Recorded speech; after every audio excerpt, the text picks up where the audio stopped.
नमस्कार. मोदक माई प्रस्तुत मानसीज कुकिंग स्टोरीजमध्ये आपलं सहर्ष स्वागत आहे. आज इकडे तुम्ही बघू शकाल 2-3 भाज्या आहेत, तर त्यापासून काय करायचं तेच मी विचार करत होती. तर म्हटलं बनवतेच आहे सगळा स्वयंपाक, तर एक छानसा व्हिडिओ पण बनवूया. तर मी माठाची भाजी स्वच्छ करून घेतली, धुवून चिरून बारीक बाजूला ठेवली. एक साईडला कांदा, मिरची आणि लसूण सोलून घेतला आहे.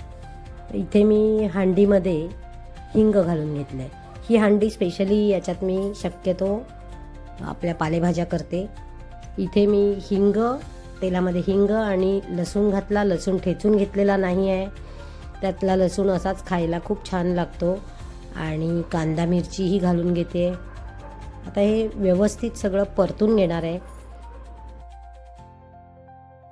यात परतत असताना मी मीठ घालणार नाही आहे, नाही तर नेहमी मी सांगते कांदा परतताना मीठ घाला म्हणजे लवकर कांदा होईल. पण आज असं का नाही करायचं तेही कारण पुढे सांगते. तर आपण इथे कांदा व्यवस्थित परतून घ्यायचा आणि आपली जी भाजी आहे ही 2-3 बॅचमध्ये आपण आपल्या कांद्यावर घालायची आहे, एकत्र घालायची नाही. त्याचं कारण पण मी सांगते की आपलं जे भांडं आहे त्या भांड्यात जर तुम्ही एकत्र सगळी भाजी घातली तर अशी परतायला छान मिळणार नाही आणि मग नंतर ती इथे तिथे सांडासांडी होणार. मग सांडासांडी होते म्हणून आपण मोठं भांडं घेणार. तर याची काहीच गरज नसते. थोडंसं झालं करून भाजी परतून झाली की पुन्हा दुसरी बॅच घालायची, मग तिसरी, असं करून ही भाजी थोडी थोडी करून परतून आपण छोट्या भांड्यातही करू शकतो. आणि ती काय फार वेळ लागत नाही. 3 ते 4 मिनटात तयार होणारी भाजी आहे.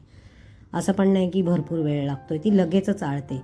आणि आता मी हळद घालून याबरोबर परतवलं आणि आता फायनली मी मीठ घालते. त्याचं कारण असं की आपण जर आधीच मीठ घातलं तर आपल्याला अंदाज येणार नाही. आपल्याला वाटेल अरे एवढी भाजी आहे मग एवढं मीठ लागेल, पण जरुरी नाही आहे. आपण सगळी भाजी घालून झाल्यावर थोडीशी आळल्यानंतर मीठ घातलं की अंदाज पण चांगला येतो. या बरोबरीने आता मी खोबरं घालणार आहे आणि खोबरं घालून परतून मी झाकण ठेवणार आहे. खरं तर पालेभाज्यांवर झाकण ठेवायची गरज नसते, त्या अशाच शिजवायच्या असतात.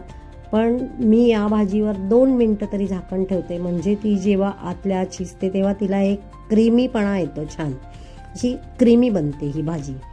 तर खोबरं घातल्यानंतर 1-2 मिनटं तरी झाकण घालून ती शिजवून घेत जा. तर तिथे मी आता 2 मिनटं शिजवायला ठेवलं आहे आणि इथे लोखंडी तवा ठेवून मुगाच्या आमटीची तयारी करायला घेतली. ती म्हणजे की मी आपलं जे कांदा आहे हे मी भाजून घेणार आहे. तर 2 उभे चिरून कांदे घेतले, त्याबरोबरीने मूठभर मी धणे पण घेतलेत. आता हे सर्व बिना तेल घालता आपण परतून घ्यायचं आहे आणि कांदा लाल करून घ्यायचा आहे. आणि बरोबरीने थोडीशी दालचिनी, 7-8 काळे मिरे आणि 7-8 लवंगा, हेच एवढंच मी फक्त आपलं गरम मसाले वापरते. जास्त मी अगदी जो चटका लागतो गरम मसाल्यांचा तसं सर्व मला आवडत नाही, तर मी ह्या हिशोबाने करते. आणि इथे आता आपली भाजी पण तयार झालेली आहे. कांदा एक साईडला तयार होतो आहे. तर गॅस मी कमी केला आहे कांद्याखालचा, कारण की माझी जी पिल्लं आहेत म्हणजे आमची जे लव बर्ड्स आहेत ते खूपच गोंगाट घालत आहेत. मी जरा एकदा गॅलरीत जाऊन त्यांना चेक करून येते. तोपर्यंत आपले इथे जो तव्यामध्ये कांदा आहे तो होत राहील. बघा कसे गुणी बाळ आहेत बघा. त्यांनी मला आलेला बघितल्याबरोबर त्यांचा आवाज नाही, मस्ती नाही, शांतपणे ते आपले एक जागी उभे आहेत. कसे बदमाश आहेत. म्हणजे जशी आपली मुलं असतात तसंच आहे की एखाद्या वेळेला म्हणतात ना, मुलं कशी बाहेर आपल्याला दाखवणार नाहीत आणि मस्ती करणार, समोर आले की गप्प, तसंच. चला तर मग आता पुन्हा एकदा वळूया माझ्या किचनमध्ये.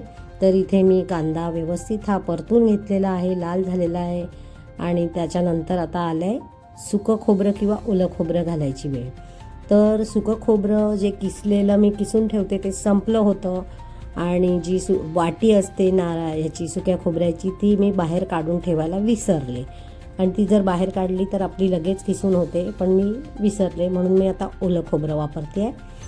दोन्ही खोबरे चालतात, पण शक्यतो मी सुकं खोबरं वापरते या वाटणाला. आणि आता हेही व्यवस्थित परतून घ्यायचं आहे. थोडं ओलं खोबरं भाजायला वेळ लागतं, सुकं खोबरं लवकर भाजलं जातं.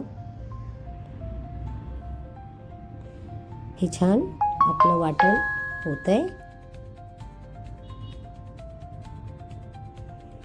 तोपर्यंत मी एक साईडला कांदाही चिरायला घेतलेला आहे बारीक. टोमॅटो, कांदा, ज्याची आपल्याला आमटी बनवायची आहे. तर हे कसं आहे ना, एक साईडला ही छोटी छोटी कामं आपण करत राहायचं. हे आता थंड होऊन आपल्याला वाटण करायचं आहे, तोपर्यंत आपण आमटीची तयारी करू. म्हणजे कांदा वगैरे परतून होईपर्यंत आपलं वाटण पण होईल. मी इथे कढईमध्ये तेल घातलं आहे. तेलामध्ये कांदा परतून घेते आहे आणि हा थोडासा चेंज झाला ह्याचा रंग की मग आपल्याला बाकीचे प्रकार याच्यामध्ये घालायचे आहेत.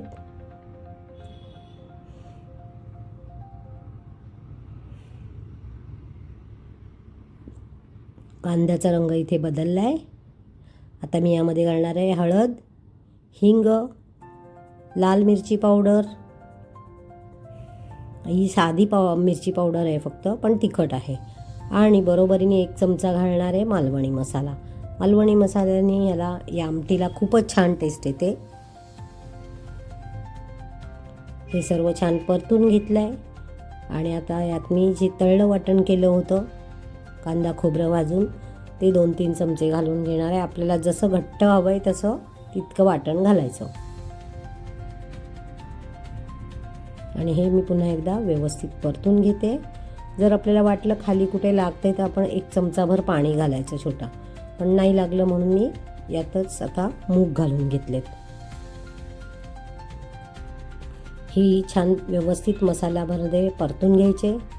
आणि एक साईडला मी केटल गरम करायला ठेवलेली आहे, कारण की आपण जेव्हा अशा प्रकारच्या भाज्या किंवा आमटे बनवतो त्यावेळेस यामध्ये गरम गरम पाणी घातल्यावर एक छान तरी सुटते भाजी किंवा आमटीला.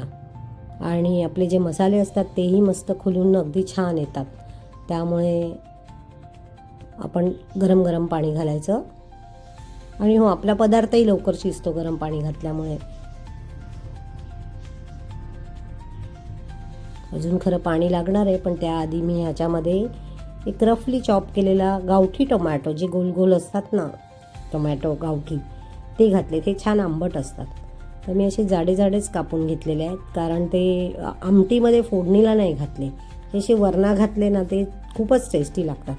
आणि अगदी थोडासा चवीला गूळ घातला आहे, म्हणजे मग तुम्ही समजू शकताय आंबट, गोड, तिखट अशी छान टेस्ट येणार त्याला. आणि असंही काही भाज्या उग्र असतात, म्हणजे मूग म्हणा, चवळी म्हणा, तर त्यात थोडंसं तरी गूळ घातलं की त्या भाज्यांचा उग्रपणा निघून जातो.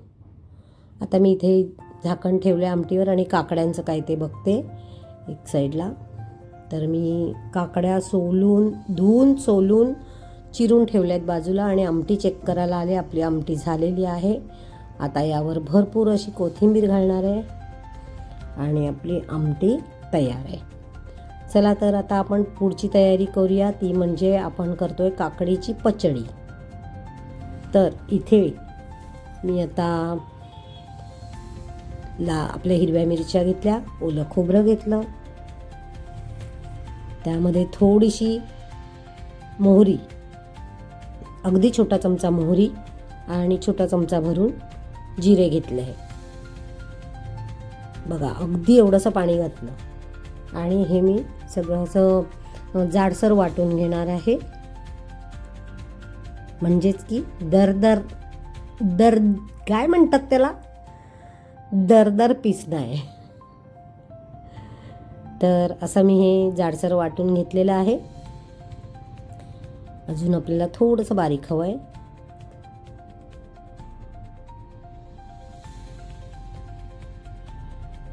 इथे आपलं वाटणही तयार झालं आहे आणि आता आपण पुढची तयारी करायची पचडीसाठी.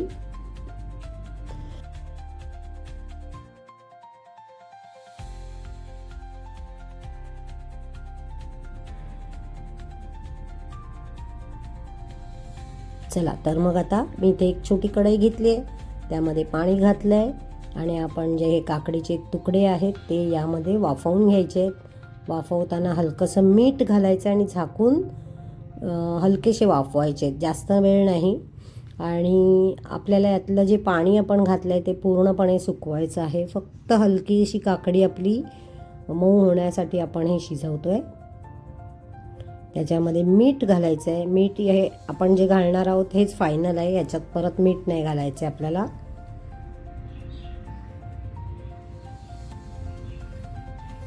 इथे मी 2 मिनिटातच अगदी झाकण काढून छान हे याचं पाणी कमी करून घेतलं आहे.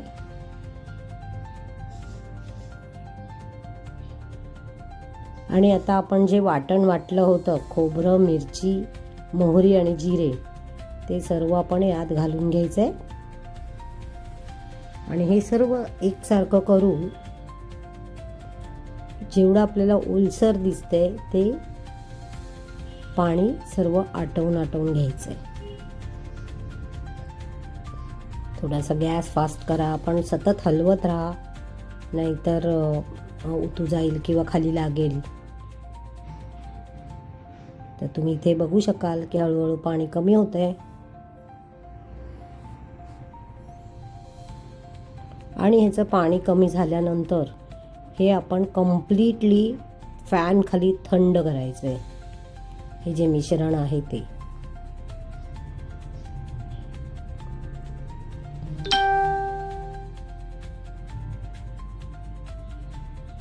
हे पहा, पाणी पूर्ण आटलंय आणि आता आपण हे थंड करून घेऊया. इथे थंड झालेल्या काकडीच्या मिश्रणामध्ये आपण दही घालून घ्यायचं आहे. दही जर जास्त आंबट असेल तर थोडीशी चिमूटभर साखर घालायची आहे, पण इथे दही खूप गोड असल्यामुळे मी आता यामध्ये असं काहीही घालणार नाही आहे. आणि मीठ तर आपण ऑलरेडी काकडीला घातलेलं आहे. तर अशी आपली ही पचडी तयार झालेली आहे. यामध्ये एक छोटीशी आपल्याला फोडणी घालायची आहे.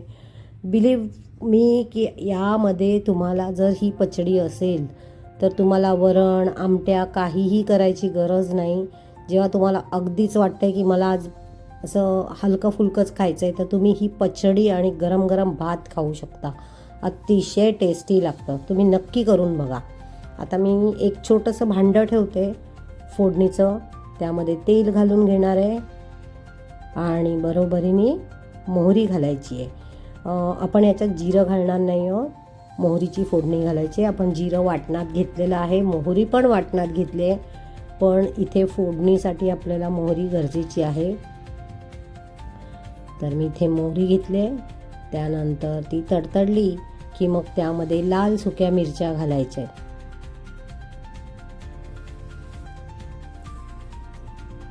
थोडीशी मोहरी खमंग झाली की मग आपण यात घालायच्या लाल सुक्या मिरच्या. मी 2-3 मिरच्या तुकडे करून घातलेल्या आहेत.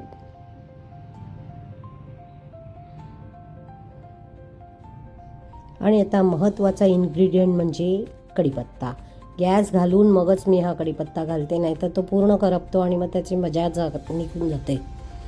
आता इथे आपण हे सर्व मिश्रण या काकडीवर घालायचं आहे आणि आपली फोडणी तयार झालेली आहे. कसा वाटला आजचा पूर्ण व्हिडिओ सांगायला विसरू नका. आणि मी केलेले पदार्थ तुम्हाला आवडत आहेत की नाही नक्की कळवा. आणि तुम्ही यातलं काय काय ट्राय करणार तेही सांगा. कदाचित तुम्हाला येतही असेल यातल्या काही गोष्टी, पण प्रत्येकाच्या करण्याच्या पद्धती वेगळ्या असतात. माझ्या पद्धती वेगळ्या आहेत, तुमच्या पद्धती वेगळ्या आहेत. तर नक्की कळवा. आणि हो, लाईक, शेअर, सबस्क्राईब करायला विसरू नका. आता आपली रजा घेण्याची वेळ आलेली आहे. चला तर मग मी आता इथे जेवायला वाढणार आहे. तुम्ही पण नक्की करा. जेवा, ढेकर पोचवा आणि मला कळवा कसं झालं होतं जेवण. चला तर मग, धन्यवाद.